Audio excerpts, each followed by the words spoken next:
Début 1963. Alice tombe sur une petite annonce dans le journal.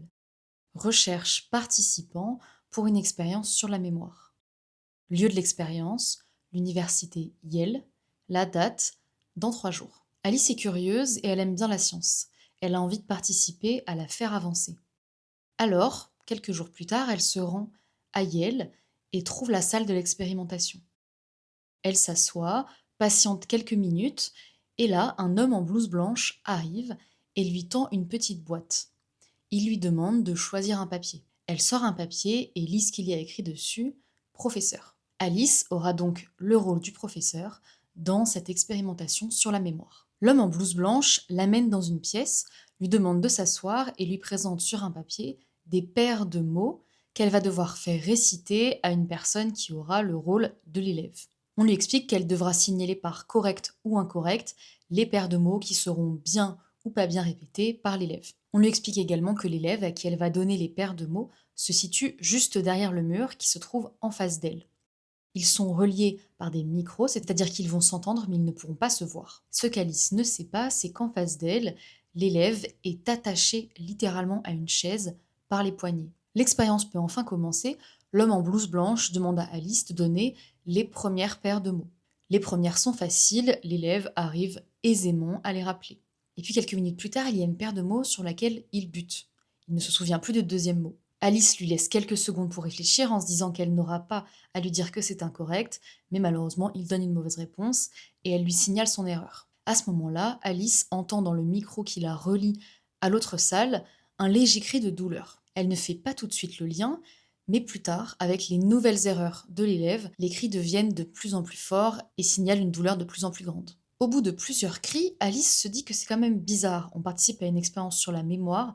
Pourquoi est-ce que de la douleur serait impliquée? Elle se retourne, regarde l'homme en blouse blanche, mais celui est complètement impassible. Il a même l'air satisfait de ce qui se passe. Elle se dit donc que bon, c'est peut-être pas très très grave. Si l'homme en blouse blanche, qui représente l'autorité dans cette salle, ne dit rien, c'est que ça ne devrait pas poser de problème. Elle continue. L'élève se trompe de nouveau sur une paire de mots et là pousse un cri de douleur qui met Alice très mal à l'aise. Elle se tourne de nouveau vers l'homme en blouse blanche qui ne semble pas forcément ébranlé par la situation. Alors elle le questionne, elle lui dit mais qu'est-ce qui se passe?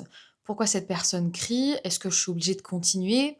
Qu'est-ce qu'il y a? Elle se sent très inquiète de la situation. Mais l'homme lui demande de continuer l'expérience. Quelques secondes plus tard, un cri de douleur encore plus fort retentit dans le micro. Alice se sent très très mal à l'aise, elle se retourne de nouveau vers l'homme en blouse blanche, mais celui-ci lui répétera les mêmes choses et elle se retrouve dans la même situation. Elle essaye même de se lever, d'aller vers la porte de la salle, mais l'homme en blouse blanche la dissuade et lui demande de bien vouloir se rasseoir et de bien vouloir continuer l'expérimentation. Il se trouve qu'Alice ira jusqu'au bout de l'expérimentation et elle ne le sait pas, mais elle aura infligé à l'élève en face d'elle un choc de quasiment 450 volts, soit un choc qui peut être mortel. Et comme Alice, 62,5% des participants à l'expérience iront jusqu'au bout de l'expérimentation, à donner un choc qui peut être mortel à une personne qui n'a juste pas réussi à redonner des paires de mots, une personne qu'elles n'ont jamais vue et qui ne leur a jamais rien fait. Et tout cela sous couvert du fait que derrière soi, il y avait un homme en blouse blanche qui semblait être en maîtrise de la situation,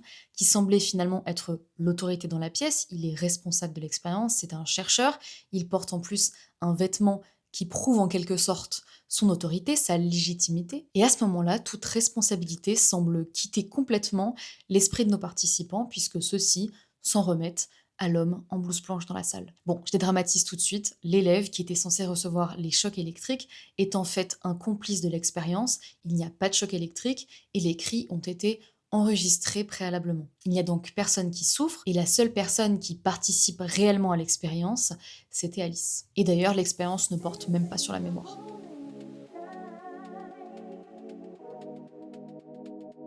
Cette expérience, tu la connais peut-être. Elle a été menée au début des années 60 par Stanley Milgram, un chercheur en psychologie. À l'époque, les recherches sur la psychologie sont assez émergentes.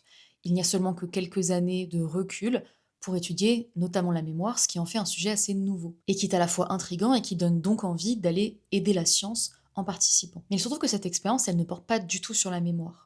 En fait, près de 20 ans après la fin de la Seconde Guerre mondiale, des chercheurs en psychologie notamment se questionnent.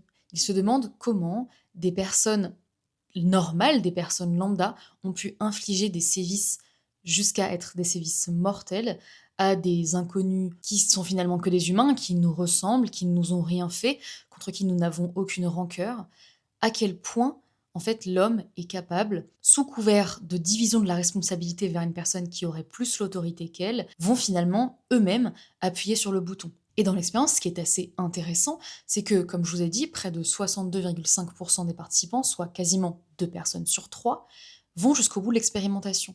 Et en fait, elles expliquent dans le débrief qu'elles le font parce que il y a une personne en blouse blanche derrière elles et qu'elles estiment que cette personne a l'autorité, est légitime et finalement c'est ce qu'elle fait. Cette personne-là, elle a organisé l'expérimentation, elle sait que ce n'est pas quelque chose de dangereux. Et donc les personnes acceptent finalement de n'être que l'agent qui appuie sur le bouton sans être la personne qui en a la responsabilité. Ce concept-là, on l'appelle la soumission à l'autorité et c'est cette expérience de Stanley Milgram qui a pu la mettre en avant. C'est ce concept qui nous montre que finalement des individus assez normaux peuvent commettre des actes complètement immoraux s'ils estiment qu'ils n'en sont pas directement responsables. En fait, ils délèguent la responsabilité, ils ne font qu'obéir. Bon, cette expérience, elle est plutôt difficile à raconter, on parle tout de même de douleurs physiques et de chocs électriques jusqu'à 450 volts, soit une dose mortelle, mais lorsqu'on sait que c'est une fausse expérience, ça va tout de suite mieux. J'ai envie aussi de vous parler d'une autre expérience qui est celle-ci beaucoup moins invasive et qui a eu lieu 12 ans plus tôt, en 1951. Un chercheur en psychologie qui s'appelle Solomon Asch a décidé d'étudier le conformisme social et finalement à quel point on peut se soumettre à l'avis du groupe. Il convoque alors des étudiants de 17 à 25 ans dans une université et leur demande de répondre à une question assez simple. Il dessine au tableau 3 lignes verticales, une petite, une moyenne et une grande. Il demande ensuite au groupe quelle est la ligne la plus petite. Il se trouve que sur les 8 étudiants, 7 indique que c'est la plus longue.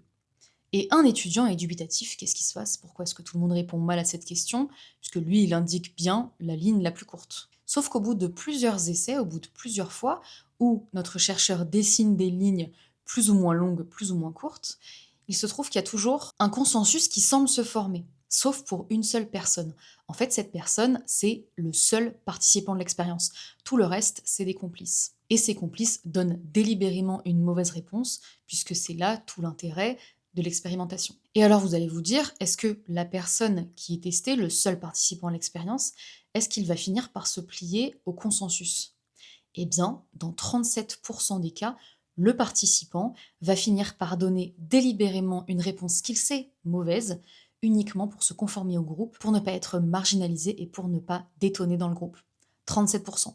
Donc encore une fois, on est près d'une personne sur 3 qui est prêt à cacher sa propre vérité uniquement pour se conformer à un groupe d'individus qui en plus il ne connaît pas sur une tâche aussi évidente qu'une longueur de trait. Parce que ce que je vous ai pas dit, c'est que l'expérimentation, elle est volontairement extrêmement évidente. On ne peut pas douter de la longueur des lignes. Vraiment, voilà, c'est complètement obvious. Et finalement, ce qu'elle révèle, cette expérimentation, c'est que si le groupe est suffisamment cohérent, suffisamment conséquent, là on parle de 7 personnes face à une personne et de plusieurs essais, en fait, une personne sur 3 va se dire que ce n'est pas forcément la peine d'exprimer son propre avis, mais va volontairement et consciemment se conformer au groupe. Je trouve que ça en dit vraiment long sur notre perception du regard des autres, qui est parfois plus importante que notre propre vérité. Ce qui est assez intéressant avec ces deux expérimentations, même s'il y en a une qui est un petit peu plus grave et compliquée que l'autre, c'est que on aimerait tous dire qu'on va pas se conformer, qu'on va pas obéir à l'autorité qui nous demande de faire des actes immoraux. On va dire qu'on a tous cette bonne conscience de se dire qu'on n'est pas comme ça, qu'on n'est pas dupe.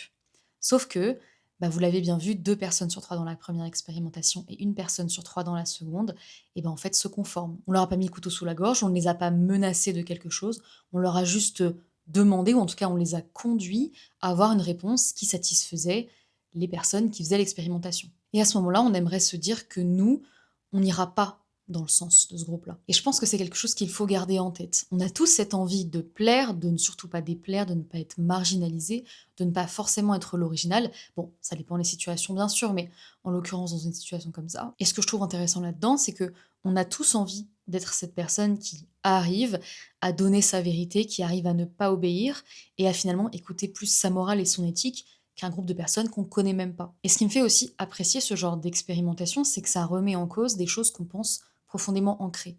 moi j'estime être une bonne personne, j'estime que je ne vais jamais faire de telles atrocités, sauf qu'on s'en est bien rendu compte. Je parle notamment des actes qu'il y a eu pendant la Seconde Guerre mondiale, mais aussi des actes de la vie de tous les jours, qu'en fait, on est tous un petit peu enclins à se conformer pour ne pas être marginalisés et pour ne pas être la cible d'un groupe. Et la piste de réflexion que ça m'amène, c'est que la prochaine fois que je serai dans un groupe et que j'oserai pas forcément exprimer ma vérité, je repenserai à ce genre d'expérimentation et j'essaierai de me dire que ma vérité, elle vaut plus qu'un conformisme social, d'autant plus si je suis avec des personnes en qui j'ai confiance, avec mes amis, avec mes proches, qui sauront forcément, même s'ils sont pas d'accord avec moi, accepter au moins que moi j'ai ma propre vérité. Dans ces cas-là, je pense que les questions à se poser, c'est bien de se dire, est-ce que je suis en train d'agir parce que j'ai envie d'agir comme ça, ou est-ce que je suis en train d'agir parce que j'ai peur d'être marginalisée et d'être exclue d'un groupe? Et je te pose cette même question. Est-ce que toi, dans cette salle, avec cette personne en blouse blanche qui est derrière toi, est-ce que tu aurais envoyé à cette personne un choc électrique de 450 volts? Est-ce que tu aurais osé dire non lorsque tout le monde indiquait que la ligne la plus longue était en fait la plus courte? Est-ce que tu oses exprimer ton propre avis lorsque tu es avec un groupe? Et même de manière plus globale, est-ce que tu oses dire non quand tu n'as pas envie de faire quelque chose? Est-ce que tu oses remettre en question parfois l'avis de celui qui semble être le plus responsable ou le plus légitime de la pièce? Attends, reste une seconde de plus avec moi. Si tu as aimé cet épisode, je t'invite à aller écouter tous les autres épisodes de la chaîne qui sont disponibles au format vidéo sur YouTube et au format audio sur toutes les plateformes d'écoute. Je m'appelle Camille, j'ai 26 ans, je suis psychologue spécialisée en apprentissage et dans mon podcast, je te parle de plein de sujets comme la motivation, l'intelligence, les émotions, la passion, la santé mentale. Et si tu aimes ce genre de thématiques, je t'invite à me suivre aussi sur Instagram. Je sors un épisode tous les jeudis à 18h. J'espère que cet épisode vous aura plu, qu'il vous aura appris quelque chose, même si je sais que l'expérience de 1000 grammes est quand même plutôt répandue et que souvent on l'a tous déjà entendu au moins une fois. Merci d'avoir écouté, je vous retrouve la semaine prochaine pour un nouvel épisode. Bye bye!